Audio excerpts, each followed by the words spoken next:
নমস্কার বন্ধুরা। অ্যাস্ট্রো শান্তন চ্যানেলে আমি আবার চলে এলাম আরেকখানা ভিডিও নিয়ে আপনাদের জন্য। আমি আগের দিন বলেছিলাম যে হন্টেড নিয়ে আলোচনা করব। তো হন্টেড বলতে কি আমি সেটা আগে সবার আগে বোঝাই আপনাদের। দেখবেন বেশ কিছু বাড়ি আছে যে বাড়িগুলোতে সবাই আছে কিন্তু তারা বড্ড বেশি কেমন ক্লামজি টাইপের হয়ে গেছে। তাদের মধ্যে সেই চার্মটা নেই, সেই এনার্জিটা নেই।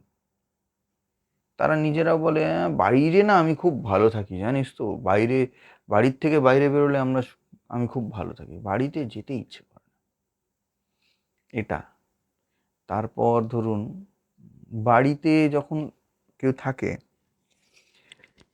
দরজা খুললেন, দরজা খুললে মনে হলো সামনে থেকে কেউ চলে গেল। এই ঘটনা ঘটে, অনেকের বাড়িতে এই ঘটনা ঘটে। আপনারা নিজেরা যদি আশপাশে জিজ্ঞেস করেন তাহলে অবশ্যই জানতে পারবেন যে এই ঘটনাগুলো প্রায় সময় ঘটে। বা দরজা খুলেছেন, দেখবেন সিঁড়ির কোনায় হয়তো কেউ বসে আছে, সিঁড়িতে রান্নাঘরে রান্না করছেন, পাশে কেউ দাঁড়িয়ে আছে। বলবো, এই ঘটনা বলবো। তো এই জিনিসগুলো কিন্তু খুবই মারাত্মক। এর থেকে বেরোনো সব থেকে কঠিন। আপনি যদি মনে করেন যে চেঞ্জ করে নেবো, বাড়িটা তাহলে ছেড়ে দিয়ে ভাড়া বাড়ি, তো অসুবিধা কী আছে, এই বাড়িটা ছেড়ে অন্য বাড়িতে চলে, বা ঠিক আছে আমার কাছে তো আর্থিক জায়গা ঠিক আছে, পড়ছে, কারণ আর্থিক জায়গাও নষ্ট করবে, এটা পড়ছে, কিন্তু আমি এর মধ্যে পাল্টে নিতে পারবেন না। তার কারণ যে এনার্জিটা নিয়ে বসে আছে না, সেই এনার্জিটাকে আপনি চেঞ্জ করতে পারবেন না এত সবার আগে তাহলে আপনাকে কি করতে হবে, এই যে এনার্জিটা নেগেটিভ হয়ে বসে আছে সেই এনার্জিটাকে আগে নিউট্রালাইজ করতে হবে। সেই এনার্জিটাকে যদি আপনি নিউট্রালাইজ করতে পারেন সবার আগে, তাহলে দেখবেন অটোমেটিক্যালি আপনার পজিটিভ সাইডটা খুলছে, ওই বাড়িতেই আপনার ডেভেলপমেন্ট হবে। এবং ওই বাড়িতে যদি বাদও দিই, আপনি বাড়ি শিফট করবেন যখন, তখন অন্তত এইরকম খারাপ কোনো বাড়িতে আপনি যাবেন না বা পড়বেন না।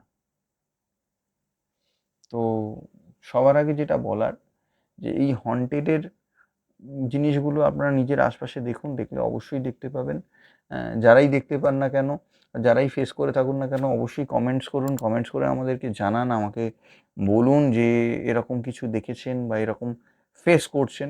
অবশ্যই চেষ্টা করব তাদের প্রশ্নের উত্তর দিতে, তাদেরকে যতটা সম্ভব, যেভাবে সম্ভব, কীভাবে হেল্প করা যায় সেই চেষ্টা অবশ্যই করব।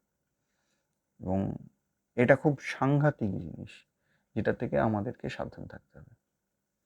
তো যদি মনে হয় ভিডিওগুলো ভালো, প্রয়োজনীয়, তাহলে অবশ্যই একটা লাইক করবেন, প্রচুর শেয়ার করুন, কারণ প্রচুর লোকের এই ধারণাটাই নেই, ফেস করে ঠিক পাশে যে দাঁড়িয়েছে সে বলে, ধুর বাজে কথা বলছিস, কিন্তু সে নিজেও কিন্তু একই প্রবলেম ফেস করছে। তো ওটা বাজে কথা নয়, যে ঘটনা ঘটে সেটা ঠিক করা প্রয়োজন। তো প্রচুর শেয়ার করুন যাতে সবাই জানতে পারে, আর চ্যানেলটাকে সাবস্ক্রাইব করুন, তাহলেই এই প্রত্যেকটা জিনিসের প্রশ্নের উত্তর বা যে ঘটনা যা কিছু বলবো সেগুলো জানতে পারবেন। দেখা হবে পরের ভিডিওতে। নমস্কার।